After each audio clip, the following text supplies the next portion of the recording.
جب مشرف صاحب نے ان ججوں کو پکڑا تھا، یہ بات سے سب واقف ہیں آپ لوگ کہ مشرف نے ججوں کو پکڑا تھا، پکڑ کے نظر بند کر دیا تھا، تو نواز شریف ریلی لے کے آیا تھا، نواز شریف نے ان کو آزاد کروانے کی کوشش کی تھی، بہت ہنگامہ آرائی ہوئی، پاکستان کے عملات کو نقصان پہنچا، بہت سی شاہراہوں کو نقصان پہنچا۔ مشرف کے دور میں ملک میں ترقی ہوئی ہے، ناکامی نہیں ہوئی ہے، یا مشرف نے قرضے لے کر کھائے نہیں ہیں، کہیں پہ آئین کی بالادستی بھی نہیں کی ہے مشرف نے۔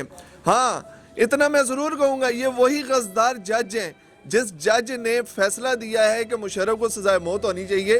کون سے غصدار جج ہیں؟ ان کے پچھواڑوں پہ جوتے مارے تھے مشرف نے۔ آج ان لوگوں کو شرم بھی نہیں آتی، یہ صرف اور صرف اپنا بدلہ لینے کے لیے اس قسم کی بات کر رہے ہیں۔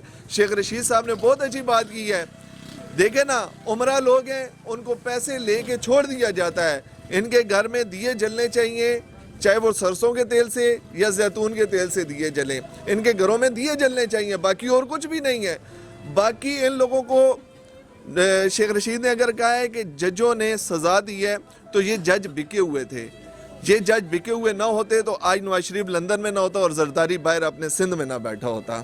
ٹھیک ہے، تو یہ بتائیں جو مشرف صاحب کی اس ملک کے لیے کیا خدمات ہے؟ جی مشرف صاحب کی اس ملک کے لیے کیا خدمات ہے؟ مشرف صاحب نے دیکھیں جب اس حکومت کو سنبھالا، غالباً 99 کی بات ہے، 99 میں انہوں نے اس ملک کو ترقی دی ہے۔ اس وقت میرا ماشاءاللہ میری یاد پڑتی ہے، نوجوانی کا وقت تھا میری، اس وقت مشرف نے آ کے میڈیا کو آزاد کرایا، میڈیا کو آزادی دی، ترقیاتی کام اس جگہ پہ ہوئے۔ یہ جو آپ کا جی ٹی روڈ جیلم کا ہے، یہ سنگل بھی ہوتا تھا، آج یہ ڈبل ہے تو صرف مشرف کی وجہ سے ہے۔ گاؤں گاؤں، گلی گلی اور جو بھی قصبے آباد ہوئے ہیں یہ مشرف کی وجہ سے ہیں۔ پہلے تو وہاں پہ اینٹیں لگی ہوتی تھی، اب وہاں پہ باقاعدہ پختہ سڑکیں بن چکی ہیں۔ پہلے ایک گاڑی کو کراس کرنے کے لیے دوسری گاڑی کھڑی ہوتی تھی، آج وہ گاڑیاں جناب ڈبل کراس کر رہی ہیں۔ کس وجہ سے کر رہی ہیں؟ کہ اس بندے نے ترقی دی ہے اس ملک کو، اس ملک کے لیے سوچا ہے، اس ملک کے بارے میں سوچا ہے، اس ملک کو آزاد کروایا ہے۔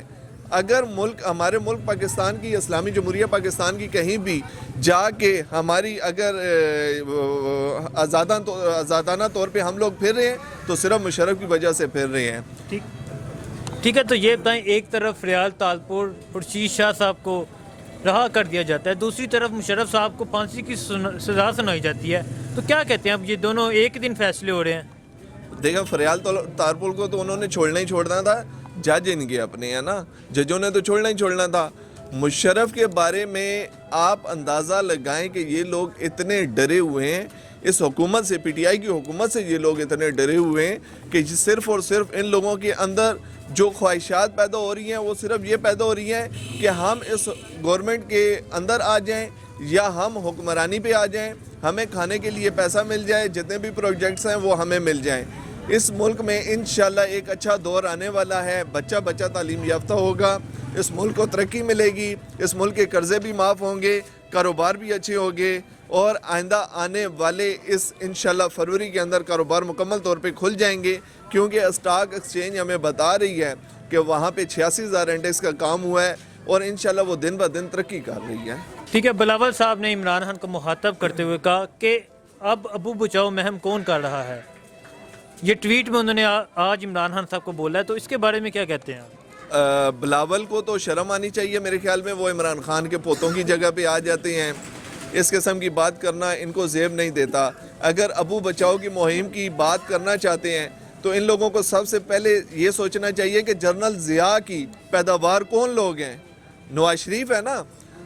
جب ضیاء کے دور میں وزیر اعلیٰ پنجاب بنا تھا اور اس کے بیٹے کی ویڈیو بھی بناتا ہوا یہ پکڑا گیا تھا، وہ اس کی شادی پہ ویڈیو بنا رہا تھا، ضیاء اللہ کے بیٹے کی شادی پہ ویڈیو بنا رہا تھا یہ نواز شریف صاحب۔ آج نواز شریف کو اور بلاول بھٹو کو یہ کہتے ہوئے شرم نہیں آتی ہے؟ ذوالفقار علی بھٹو کے دور میں انہوں نے آمریت کو کور کرنے کی کوشش کی، جس کی وجہ سے بھٹو صاحب کو پھانسی ہوئی ہے۔ اگر وہ آئین کی خلاف ورزی نہ کرتے تو بھٹو صاحب کو کبھی بھی پھانسی نہیں ہونی تھی۔ باقی پالیسیاں بھٹو صاحب کی بھی اچھی تھی، لیکن اگر اس کے نیچے آ جائیں تو بے نظیر بھٹو صاحبہ نے کیا کیا تھا؟ انہوں نے بھی تو غصداری کی ہوئی ہے۔ اس وقت انڈیا 2 ٹکڑے ہو گیا ہوتا اگر یہ جا کے خالستان کا مسئلہ انڈیا والوں کے آگے پیش نہ کرتی کہ انڈیا کے اندر سکھ آپ کے اندر جو ہے وہ غزداری کرنا چاہتے ہیں. اس نے جا کے وہ سارا پلان آؤٹ کر دیا, جس کی وجہ سے وہ انڈیا نہیں تو آج 2 ٹکڑے ہو گیا ہوتا, خالصتان ایک علیحدہ ملک بن چکا ہوتا. لیکن انشاءاللہ آج پی ٹی آئی کوشش کر رہی ہے, عمران خان صاحب کوشش کر رہی ہیں, اور انشاءاللہ سکھ آج پاکستان کے لیے مرنے کے لیے تیار ہو چکے ہیں.